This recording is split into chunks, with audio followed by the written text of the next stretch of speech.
Olá pessoal, eu sou Gerson Borini, editor de testes do Auto Entusiastas, e hoje eu vim até Joaquim Engídio para mostrar para vocês a nova Montana. A gente já conhece a nova Montana, a gente já viu em outros vídeos do canal, eu já apresentei vários pequenos vídeos também, enquanto a GM e a Chevrolet foram divulgando o carro, mas falta uma coisa para a gente conhecer, como que ela se comporta em situação de carga. Eu coloquei uma carga nela para simular mais ou menos quase que o peso máximo que ela pode carregar. O peso máximo é de 637 quilos. Com a carga que eu coloquei, nós estamos chegando perto de 600 quilos, considerando o meu peso, que vou estar logicamente dirigindo o carro, e o Márcio, que vai estar comigo aqui fazendo toda essa gravação para a gente. Então, vamos ver alguns detalhes antes, corrigir talvez até algumas informações que nós passamos nos outros vídeos, e aí nós vamos andar com ela carregada. E aí vocês vão ver que interessante que é esse veículo nessa condição.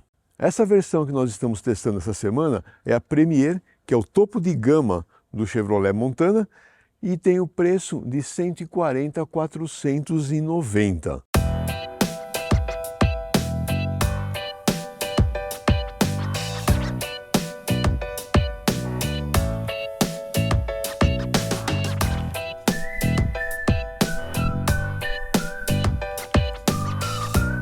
A frente, ela é polêmica, né, gente?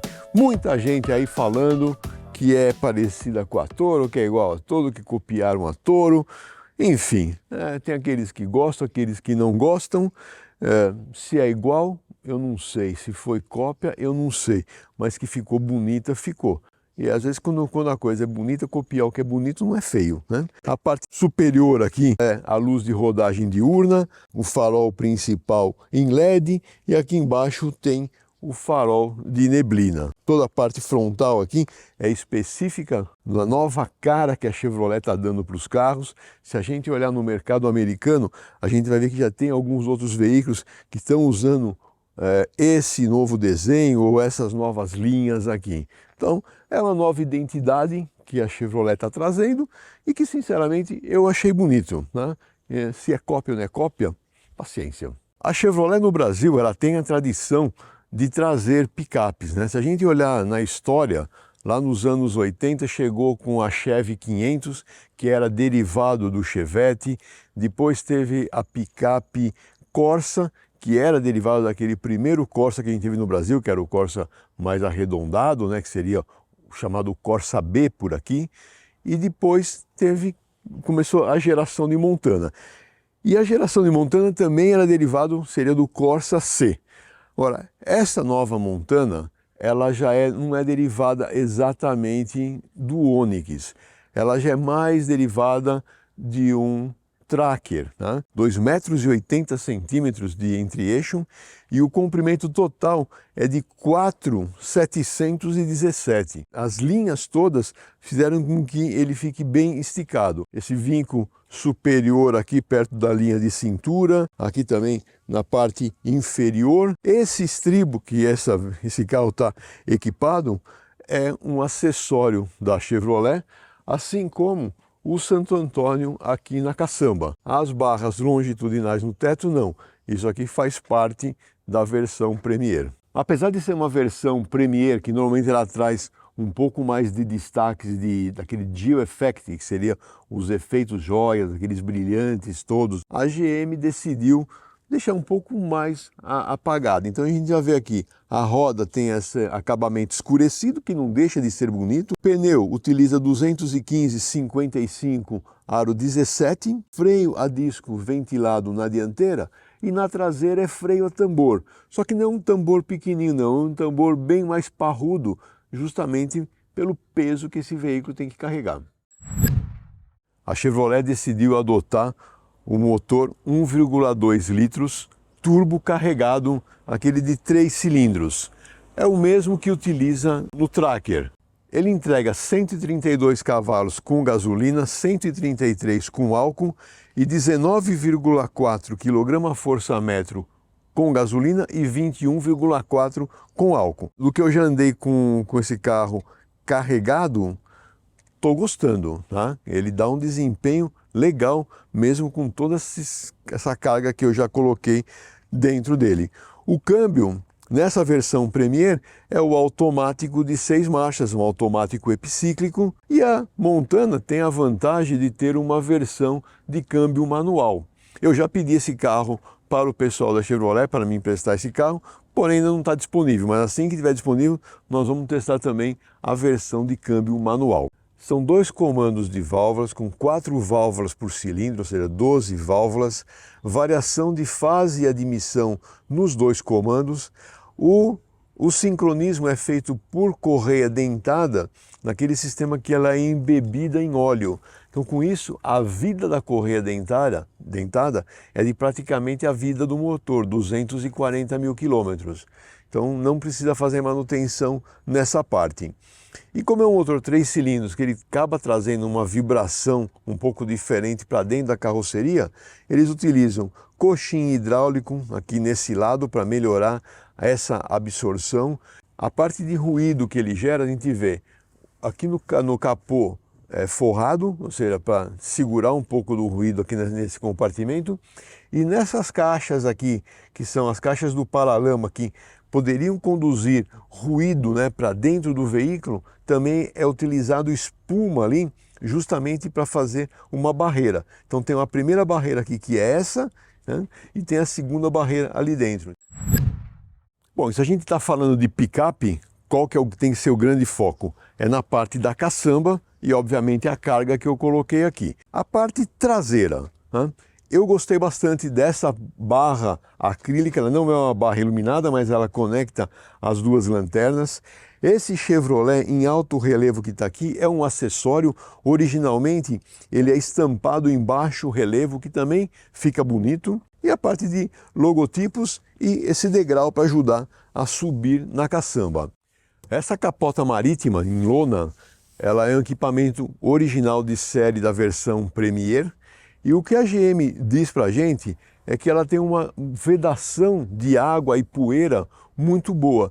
Inclusive aqui pelas laterais, a água tende a escorrer por aqui, ela não entra porque ela tem aqui uma canaleta e tem um ponto aqui na frente onde é feito o escoamento de água, evitando que toda a água que cai por aqui vá para dentro da caçamba. Isso é uma vantagem. Obviamente, essa fresta que tem na lateral da tampa e aqui embaixo na tampa, ela acaba sendo vamos falar assim, um caminho para intrusão de água e poeira, mas é muito menos, porque é uma área de baixa pressão na que você está andando com o veículo. Então, nós ainda vamos avaliar um pouco melhor isso aqui e depois vai estar todos esses detalhes na matéria no site. Bom, com relação à tampa traseira, ela tem uma facilidade de abertura, porque além de ela estar conectada com o sistema de trava elétrica, ao abrir, ela tem um amortecimento de abertura. Antes de abrir totalmente, a gente já vê aqui, ó, na capota marítima, tem esse lábio aqui, que junto com a tampa, ele faz justamente essa vedação que eu comentei. E para abrir a capota tem um gatilho aqui embaixo, e você vira e agora vai enrolando ela daqui para lá. Eu tenho um tambor de 200 litros, tá aqui, ó, cheio de água, são 200 quilos aqui.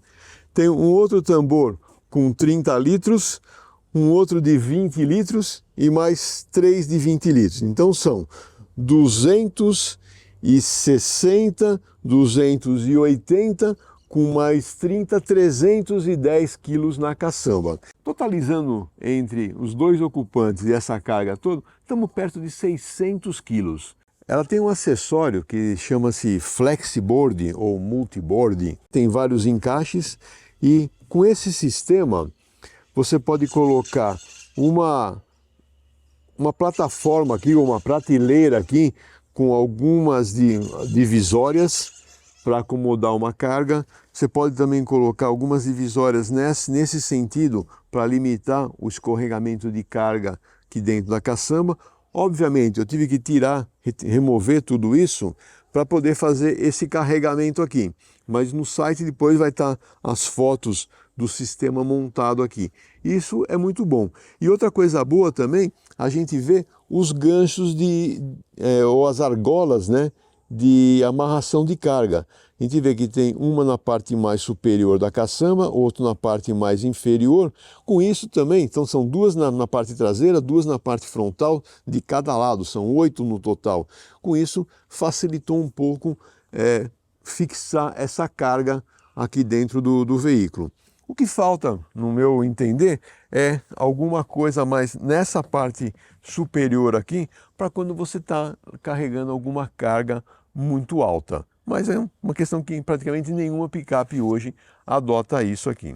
E nessa lateral aqui que fica fácil da gente ver como que a água ela acaba vindo por aqui, tem essa canaleta que a água pode sair ou para trás ou tem um sistema de escoamento aqui na frente, evitando a entrada na caçamba. Bom, aqui no interior, nesta versão Premier, a partida é por botão, a chave presencial, um sensor na maçaneta apenas do motorista aqui do lado de fora, um alojamento com um carregador por indução, e a grande vantagem é que o espelhamento para a central multimídia é sem fio. A nova Montana ela é uma derivação do Tracker, como eu falei no começo, né? Porém, aqui no interior a gente vê uma modificação nesse painel de instrumentos. A maneira como a central multimídia está integrada agora aqui também é diferente. Apesar dela ter uma tela um pouquinho menor, ela tem ótima visibilidade, ela tem o sistema de câmera traseira, tem o sistema de Wi-Fi. Essa versão Premier também tem o serviço de OnStar. Os dois, né, aquele esquema, você tem um período de degustação e depois você tem que pagar assinatura adicional caso você tenha interesse. O volante, ele é multifuncional, a parte de controle de velocidade de cruzeiro é do tipo convencional, o computador de bordo que está no centro do quadro de instrumentos, né, ladeado pelo contagiros e velocímetro, ele é operado por esse comando aqui e praticamente ele tem as funções básicas. Eu acho que faltou indicação de temperatura do líquido de arrefecimento do motor, principalmente na hora que a gente está andando com o carro carregado, que eu fico meio desconfiado de como que está a temperatura do motor. Bom, vamos até o posto, dar aquela verificação por baixo do veículo, ver a suspensão traseira, que é ali que estão as grandes novidades desse veículo em relação ao Tracker, e depois a gente volta para ver como que é o comportamento dinâmico. Bom, chegamos aqui no posto Avenida Souzas, em Souzas, e vamos dar aquela olhada por baixo do veículo, né? No caso da Montana, eles utilizam menos dispositivos para melhorar a aerodinâmica na parte inferior. Deixa o ar um pouco mais sujo aqui por baixo. Ela não tem também um sistema de proteção do cárter e do câmbio. A gente vê esse subchassi com as extensões frontais. A suspensão é do tipo McPherson. O articulador é fixado por ribetes, ou seja, uma construção bem convencional. Na parte central e traseira do veículo também, ele busca bastante do que a gente já viu no Tracker, né? Esse escapamento totalmente embutido, as linhas de freio e combustível meramente protegida aqui pela saliência do assoalho, por essa longarina. Tanque de combustível é em plástico. Eixo traseiro é praticamente o mesmo eixo que usa também no Tracker. Ele é um eixo de torção, de parede dupla, ou seja, aquele hidroformado. Eu só não sei se ele tem a mesma rigidez do Tracker, porque variando a espessura e alguns ângulos que podem variar, pode dar uma rigidez diferente. Mas a grande sacada da Montana é aqui na parte do batente, dentro da mola. Então a gente vê, nós estamos com o carro carregado ainda, a mola helicoidal está comprimida, esse batente de celasto que está aqui no interior da mola, ele está comprimido, atuando num primeiro estágio, e tem um segundo batente parecido com esse, que está lá em cima, no topo do amortecedor. Então, os dois trabalham em conjunto, primeiramente entre esse daqui, e dependendo da carga e da movimentação, entra o segundo que está aqui no batente. Com isso, ele consegue dar um pouco mais de suavidade sem deixar o carro adernar demais. O abafador aqui na lateral, porque essa parte traseira está ocupada pelo step. E uma coisa que eu gostei é no sistema de fixação, até para evitar roubo de step. São 2 parafusos que você só consegue ter acesso a esses parafusos através da tampa da caçamba aberta. Agora vamos andar no carro, vamos ver como que ele fica com essa carga que nós colocamos. Bom, pessoal, estamos chegando aqui em Joaquim Egídio e a primeira coisa nesse trecho aqui, antes de entrar no paralelepípedo, são essas 2 lombadas. Essa primeira que nós passamos e essa segunda que nós estamos chegando nela aqui, elas são uma lombada branda, mas o que dá para a gente ver é a movimentação da suspensão traseira com essa carga toda que a gente está no carro. Tá?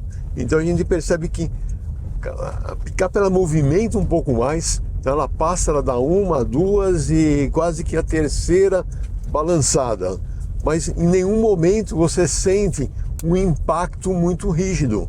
Isso significa que a calibração está bem adequada.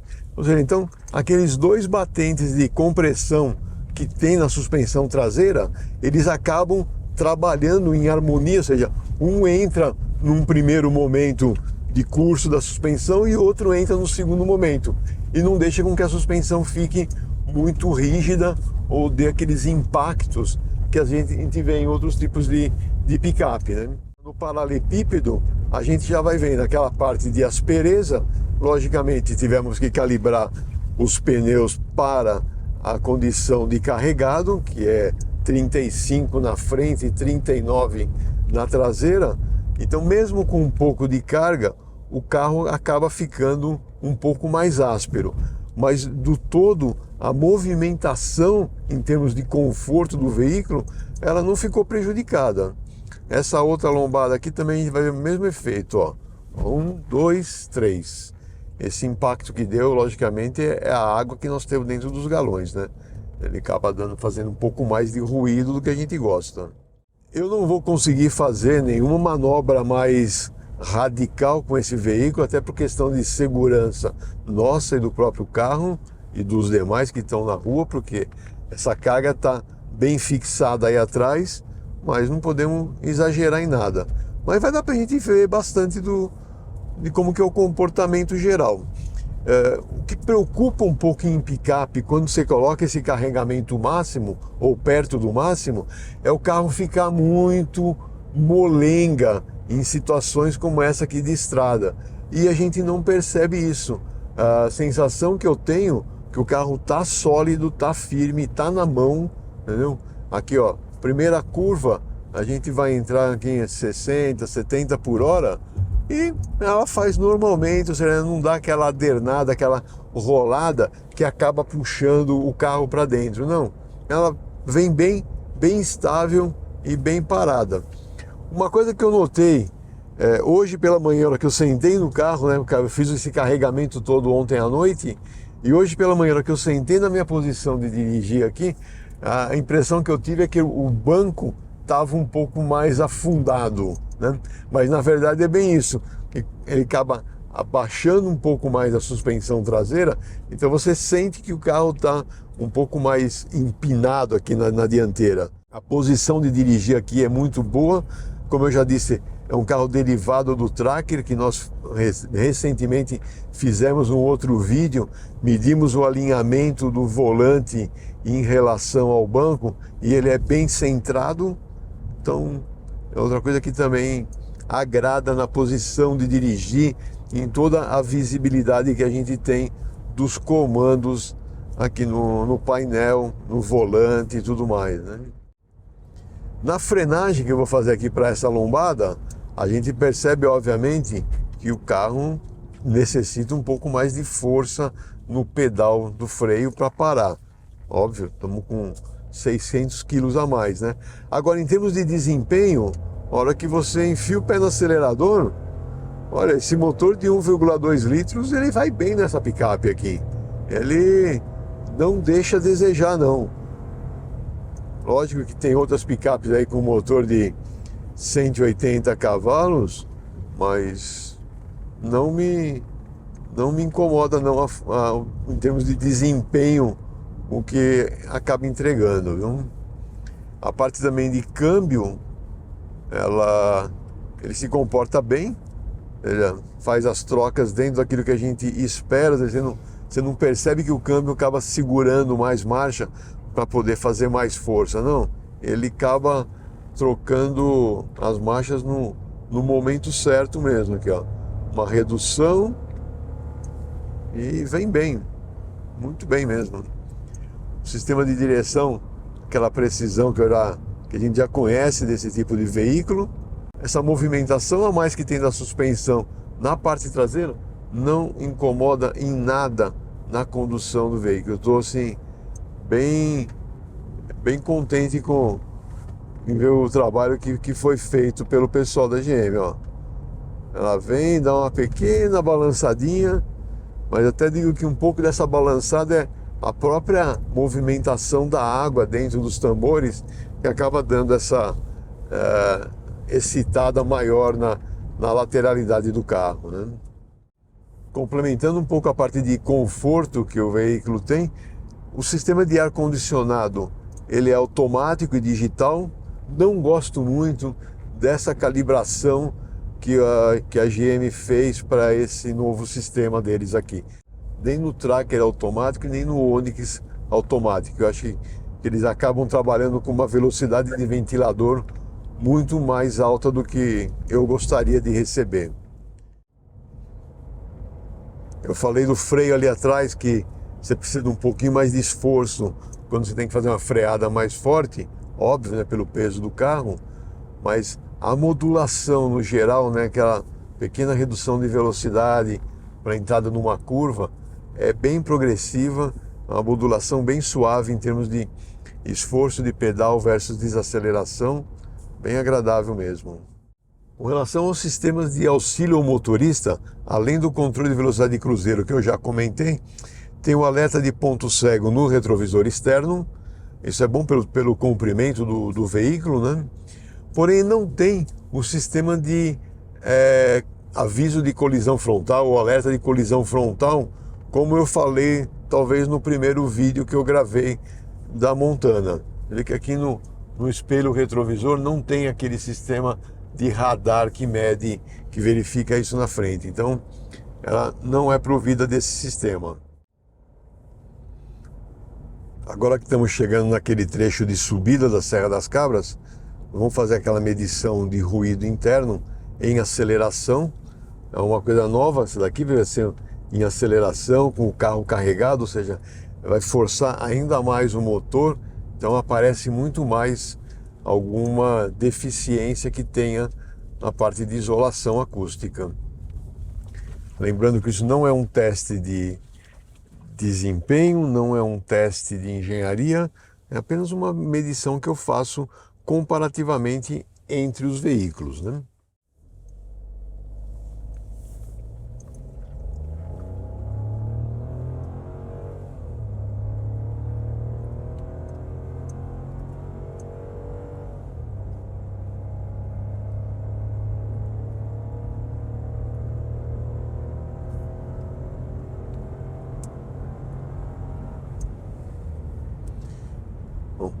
Surpreendentemente positivo. Olha, você não percebe nenhuma vibração a mais que venha para dentro do carro ou algum ruído anormal. Ele cresce bem linear mesmo em termos de ruído. Isso comprova o que eu já tinha visto andando na estrada, que é um carro bem isolado acusticamente, ou seja, aquelas espumas colocadas aqui na coluna A, toda aquela isolação que foi feita está trazendo resultado, né? E com isso a posição de dirigir, né, com o descansa-braço central, mais o descansa-braço na porta, que os dois bem posicionados também, conforto nesse banco. Olha, eu vou falar, no banco traseiro hoje não deu para a gente fazer aquela verificação costumeira por causa da carga que está aí, mas eu já fiz no outro vídeo e também surpreende bem o conforto e o espaço. Falta talvez alguns itens de tecnologia a mais que os carros Premier da Chevrolet costumam oferecer, mas no cômputo geral está um carro bem interessante. Em termos de consumo de combustível, ontem eu fiz a medição vindo de São Paulo para Campinas e deu 13,5 km por litro. Mas eu estou desconfiado que o percentual de álcool que está nesse tanque é um pouco mais alto do que os 27% normais. A GM me informou que abasteceu com gasolina, mas pode ser que havia algum remanescente de álcool no tanque. Então eu vou abastecer novamente com gasolina totalmente, vou usar o aparelho lá para medir qual o percentual de álcool no tanque para ter um valor exato e vou colocar aqui embaixo no vídeo para vocês. Bom pessoal, espero que vocês tenham gostado de mais esse vídeo. Deixe aí seus comentários, suas perguntas, seus likes, dislikes e obrigado pela sua audiência e até a próxima.